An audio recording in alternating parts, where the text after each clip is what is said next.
Hello everyone, welcome to my channel maths vibe. आज हम discuss करेंगे 16 सितंबर 2022 का कॉम्प्लेक्स एनालिसिस का पार्ट बी का क्वेश्चन है, जिसके क्वेश्चन आईडी है 311। For a positive integer n, let f1 denotes the nth derivative of f. Suppose an entire function f satisfies f2 plus f is equals to 0. Which of the following is correct? सबसे पहले हमें बताया कि जो fn है ये हमारा nth derivative है f का, और जो हमारा फंक्शन f है एंटायर फंक्शन, वो हमारा इस कंडीशन को सेटिस्फाई कर रहा है। सो कंडीशन दी गई है f2 plus f is equals to 0। So d square plus 1 f is equals to 0। This implies that d square plus 1 that is d is equals to plus minus iota. So जो f of z है वो किस तरीके से represent होगा, c1 cos z plus c2 sin of z। ठीक है, सो हमारा एफ जेड फंक्शन हमारा इस तरीके का आ गया। नेक्स्ट, अब हम देखते हैं फर्स्ट और फोर्थ ऑप्शन में बोला गया है कि जो एफ एन एट 0 सीक्वेंस है for all N greater than equals to 1, ये हमारी कन्वर्जेंट होगी या फिर इसके मॉड्यूलस के पास कन्वर्जेंट सब सीक्वेंस होगी। सो सबसे पहले हमें चेक करना होगा कि इसके लिमिट पॉइंट क्या बनेंगे या नहीं बनेंगे। सो सबसे पहले हम एफ n और n हमारा ग्रेटर देन इक्वल्स टू 1 है। So F dash at z क्या हो जाएगा, minus c1 sine z plus c2 cos of z। So F dash at 0 क्या आ जाएगा, c2। Now F double dash is minus c1 cos z minus c2 sine of z। So F double dash at 0 क्या आ गया, हमारा minus c1 आ गया। Now F triple dash हो जाएगा हमारा c1 sine z minus c2 cos of z। So F triple dash at 0 आ जाएगा हमारा minus c2 and F 4 times of क्या हो जाएगा, c1 cos z plus c2 sine of z। Then F 4 times derivative at 0 is equals to c1। ठीक है, अब जब हम इसका f का 5th टाइम डेरिवेटिव करेंगे या फिर आगे जब हम 6th time 7th time derivative करेंगे तो यही 4 वैल्यू हमारे पास रिपीट हो जाएंगी। सो जो हमारी रेंज आई, रेंज में कितने एलिमेंट हैं, c1 minus c1 c2 and minus c2।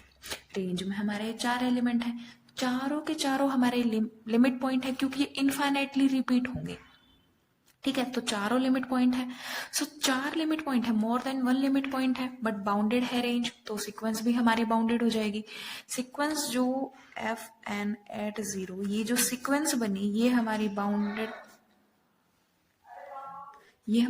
Sequence होगी। बाउंडेड सीक्वेंस भी है, सो बट इसके लिमिट पॉइंट मोर देन 1 है, तो ये हमारी कन्वर्जेंट नहीं होगी। सो फर्स्ट ऑप्शन हमारा डिस्कार्ड हो गया। बट फोर्थ में बोला कि अगर हम मॉड्यूलस लें, इसका मॉड्यूलस ले, तो रेंज सेट में क्या आ जाएंगे, c1 and c2।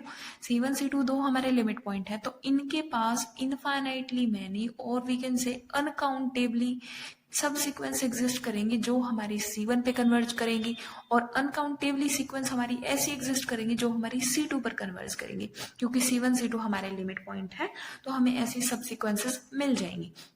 So fourth option में यही बोला गया कि modulus of F N at 0 n greater than equals to 1, इसके पास कन्वर्जेंट सब सीक्वेंस होगी, यस होगी।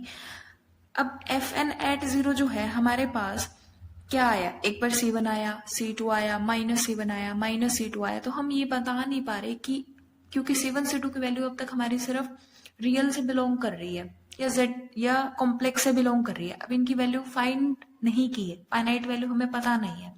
सो हम इन दोनों को नहीं बता सकते कि इनका लिमिट क्या एग्जिस्ट करेगी। सो ये ऑप्शन भी हमारे गलत हो जाएंगे। सो फोर्थ ऑप्शन हमारा करेक्ट होगा। और नेक्स्ट क्वेश्चन जो हम डिस्कस करेंगे वो भी कॉम्प्लेक्स का ही है, जिसके क्वेश्चन आईडी है 312। If the modulus of e raised to the power z is equals to 1 for a complex number z is equals to x plus iota y where x and y belongs to r, then which of the following is true? हमें बताना है कि x और y जो है वो हमारा किस टाइप का होगा। सबसे पहले क्या दिया गया है, modulus of e raised to power z is equals to 1. So e raised to power z is equals to e raised to power x plus iota y. ठीक है. Now e raised to power z क्या होगा? e raised to power x plus iota y, that is e raised to the power x and e raised to the power iota y.